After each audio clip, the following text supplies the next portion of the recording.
What's going on, football fans? It's Bad Takes with Bad Takes in Football, back with another video for you. Going to be diving into the Commanders and Bengals game from Monday night, but before I do that, make sure you subscribe to this channel. I'm on my road to my first 100 subscribers. We're building an awesome community here of football fans. We can talk good takes, bad takes, any topics you'd like. Excited to dive into today's topic. Also, make sure you like and comment on this video. Tell me what you thought of the game last night. Let's go ahead and get into it. The first thing I want to say about this game is this really had regular season vibes going into this. And what I mean by that is the fact that both Joe Burrow and Jaden Daniels started this game. Now, the interesting aspect of this is the fact that the Commanders scored 14 points in the first quarter, but Jaden Daniels didn't even record a single pass play. All of their plays in the beginning of this game were run plays, and the Bengals couldn't seem to find a way to stop it. On the first drive, the Commanders had 4 plays for 74 yards and had a 14-yard touchdown to cap that off. Now, this was after a 1-yard touchdown run from Chase Brown of the Bengals. Joe Burrow had a good game himself. He went 9 for 14 for 62 yards and 1 touchdown. Like I said, Jaden Daniels didn't record a single pass play. He did have one run, which was a 14-yard touchdown run on a scramble. I'm sure the Bengals were missing Trey Hendrickson from that perspective. It really was a tale of two halves, and I'll dive a little bit more into that. But before I do that, I'll talk a little bit more about this Commanders rushing game. The Commanders averaged 6.2 yards a carry in this game, and that was really a lot of that came from the first half.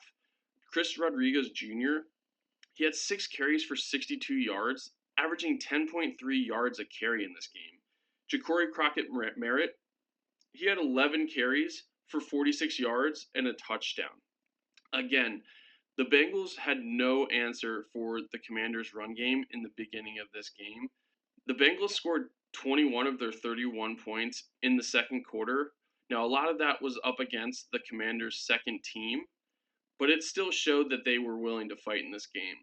I was really impressed with a couple players. The number one player I was probably most impressed with from the Bengals' perspective was Mitchell Tinsley.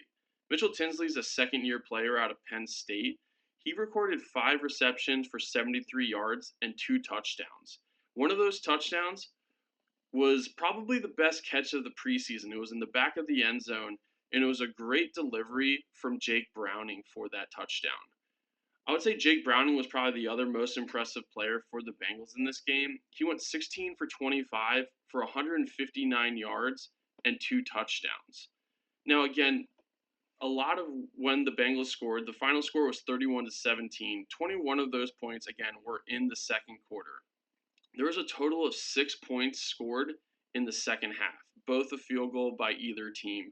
The Commanders scored a field goal in the third quarter, and the Bengals had a field goal in the fourth. So really this was a one-half game, but again, it really had the vibes of a regular season game out there.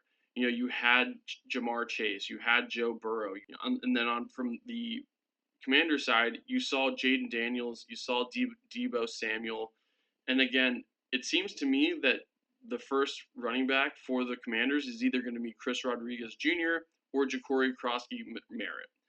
Ja'Cory is an exciting player for the Commanders. Rumors are that they're willing to trade Brian Johnson. It seems to me that he is on the trade block. And Ja'Cory Crockett-Merritt, he's a seventh-round pick out of Arizona. And again, his first touchdown run was for 27 yards. It was a great run, but it was even more impressive blocking. The Commanders' offensive line completely dominated the Bengals' defensive line.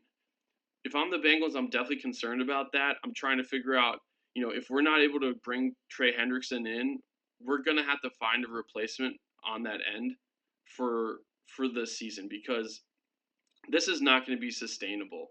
I've mentioned it before. You're going to have to be near perfect on offense to win your games from the Bengals' perspective. Some other aspects I think I should mention about this game is really there's a competition for the third quarterback position on the Commanders side. You have Josh Johnson, who's a veteran, and then you have Sam Hartman, who's a third-year player out of Notre Dame. Sam Hartman went 4 for 10 for 29 yards and an interception in this game. when you're competing for that third spot, that's not what you need to do in order to secure that spot. He had an 8.3 quarterback rating. Now, on the other hand, Josh Johnson, again, he is a veteran. He's proven himself. He went 6 for 9 for 56 yards and an interception, which is only a quarterback rating of 44. So I think from this perspective, the Commanders are obviously banking on the fact that Jaden Daniels and Marcus Mariota are going to be the quarterbacks that they would potentially see in the regular season. Obviously, really just hoping it's only Jaden Daniels. But Josh Johnson and Sam Hartman didn't necessarily do themselves any favor when it came to making this team. I would have to give the nod to Josh Johnson so far, just purely because he is a veteran and he's been around this league for probably 15 to 17 years now. From a defensive perspective for the Bengals, I think you have to be excited about linebacker out of Clemson, Barrett Carter. Barrett Carter had a really good game. He had 7 tackles and an interception in this game, which to me was the highlight of the Bengals defense. I could definitely see Barrett Carter making a good case for himself to be a starting linebacker alongside Logan Wilson for the Bengals.